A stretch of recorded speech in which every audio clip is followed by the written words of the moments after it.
Well, it is the final test of a very, very long English summer. It was a 20-minute summer for a weekend in July. Go on. Okay, that is true. It is, of course, autumn now, but there is still one test to be played, and it is going to decide the series between England and the West Indies. Big news from England's point of view, George, is that Toby Rowland-Jones is in and Chris Woakes is out.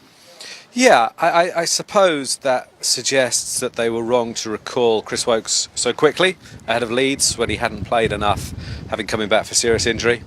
Toby Rowland-Jones obviously knows this ground, it's his home ground, and he has bowled very well in his Test career to date.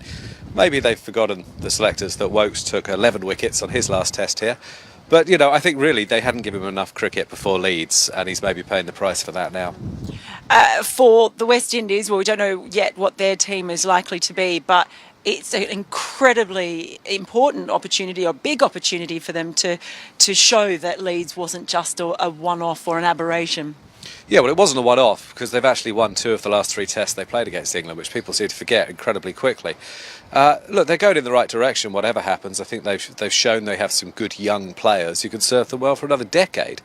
But it's great that this last test of the summer has some context, has some meaning, and actually in a funny way I think it's good for England because it puts them under pressure. We're going to be under pressure a lot in the next few months, and we'll see how they react to that, and that makes it a lot of fun to watch.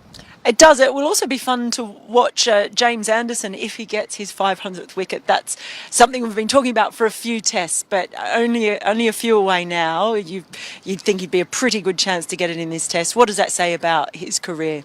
Well, he's had a terrific career, everyone knows that, and it looks like the pitch has probably been tailored by Lord's standards anyway to suit him a little bit.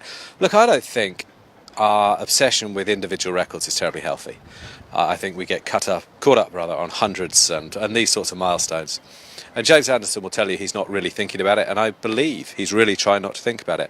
And the important thing this week is that the two sides have something to play for. It's a test series, it's a test at Lord's that really matters, and that's terrific.